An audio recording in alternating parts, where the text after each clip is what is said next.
Parágrafo 365. A unidade da alma e do corpo é tão profunda que se deve considerar a alma como a forma do corpo, ou seja, graças à alma espiritual, o corpo constituído de matéria é um corpo humano e vivo. O espírito e a matéria no homem não são duas naturezas unidas, mas sua união forma uma única natureza. Parágrafo 366. A Igreja ensina que cada alma espiritual é diretamente criada por Deus. Não é produzida pelos pais e é imortal. Ela não perece no momento de sua separação do corpo na morte e se unirá novamente ao corpo na ressurreição final. Parágrafo 367. Ocorre por vezes que a alma aparece distinta do espírito. Assim, São Paulo reza para que todo o nosso ser, o espírito, a alma e o corpo, seja guardado irrepreensível para a vinda de nosso Senhor. Primeira carta de São Paulo aos Tessalonicenses, capítulo 5, versículo 23. A Igreja ensina que esta distinção não introduz a dualidade na alma.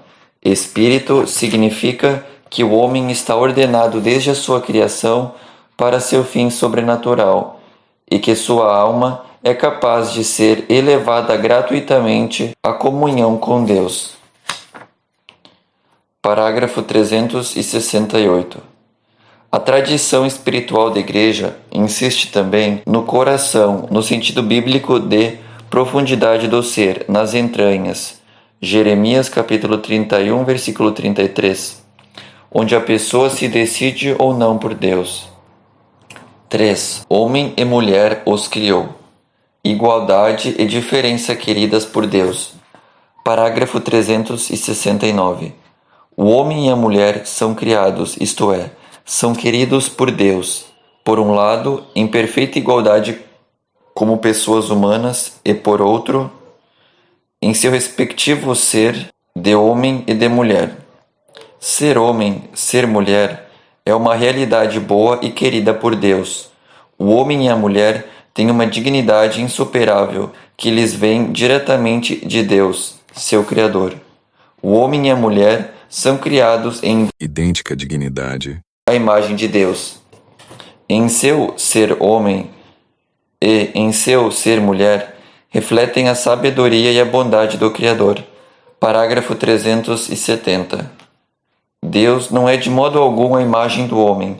Não é nem homem nem mulher. Deus é puro espírito, não havendo nele lugar para a diferença dos sexos. No entanto, as perfeições do homem e da mulher refletem algo da infinita perfeição de Deus. As de uma mãe e as de um pai e de um esposo. Um para o outro, uma unidade a dois. Parágrafo 371. Criados conjuntamente, Deus quer o homem e a mulher um para o outro. A palavra de Deus nos dá a entender isto em diversas passagens do texto sagrado. Não é bom que o homem esteja só.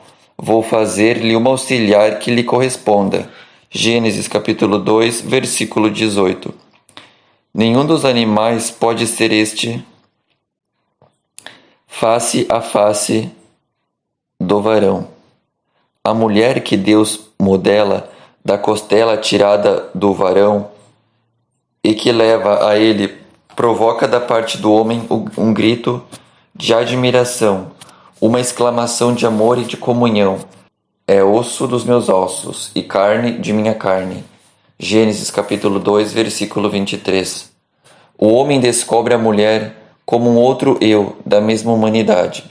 Parágrafo 372. O homem e a mulher são feitos um para o outro. Não que Deus os tivesse feito apenas pela metade, incompletos. Ele os criou para uma comunhão de pessoas, na qual cada um pode ser ajuda para o outro, por serem ao mesmo tempo iguais como pessoas. Osso de meus ossos e complementares, como masculino e feminino. No matrimônio, Deus os une de maneira que, formando uma só carne, Gênesis capítulo 2, versículo 24, possam transmitir a vida humana. Sede fecundos e multiplicai-vos, enchei a terra. Gênesis capítulo 1, versículo 28.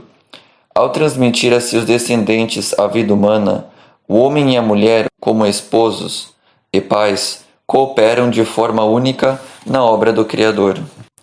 Parágrafo 373. No desígnio de Deus, o homem e a mulher têm a vocação de submeter a terra como administradores de Deus. Esta soberania não deve ser uma dominação arbitrária e destrutiva.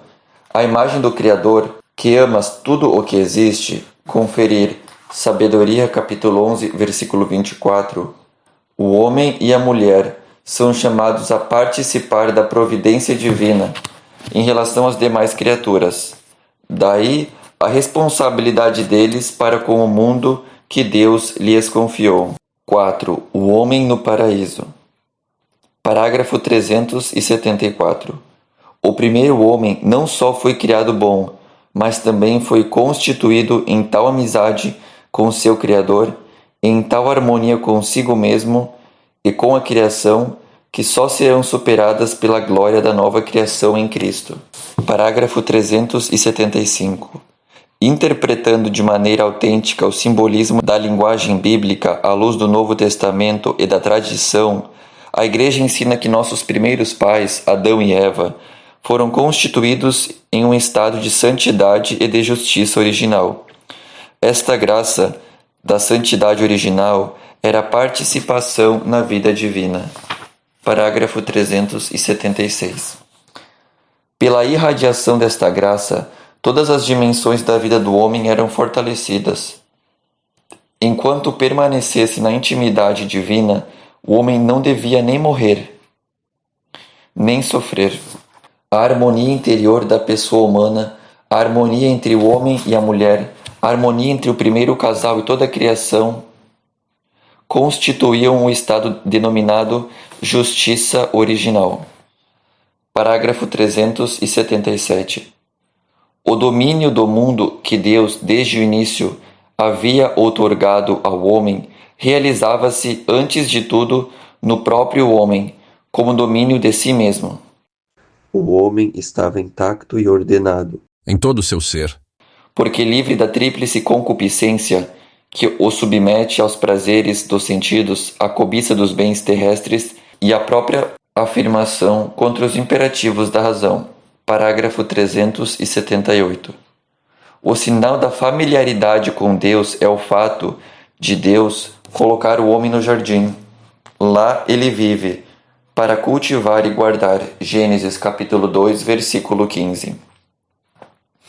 O trabalho não é uma penalidade, mas a colaboração do homem e da mulher com Deus no aperfeiçoamento da criação visível.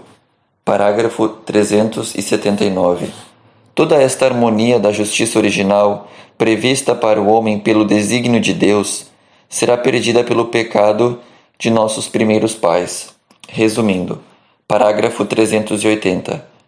Pai Santo, criastes o homem e a mulher à vossa imagem e lhes confiastes todo o universo, para que, servindo a vós, seu Criador, dominassem toda a criatura. Parágrafo 381. O homem é predestinado a reproduzir a imagem do Filho de Deus, feito homem, imagem do Deus invisível. Colossenses capítulo 1, versículo 15. A fim de que Cristo seja o primogênito de uma multidão de irmãos e de irmãs. Parágrafo 382. O homem é corpore et anima unus, uno de corpo e alma. A doutrina da fé afirma que a alma espiritual e imortal é criada diretamente por Deus. Parágrafo 383. Deus não criou o homem solitário. Desde o início, homem e mulher, ele os criou. Gênesis capítulo 1, versículo 27. Esta união constituiu a primeira forma de comunhão de pessoas. Parágrafo 384. A revelação nos dá a conhecer o estado de santidade e de justiça originais do homem e da mulher, antes do pecado, da amizade deles com Deus, adivinha a felicidade de sua existência no paraíso.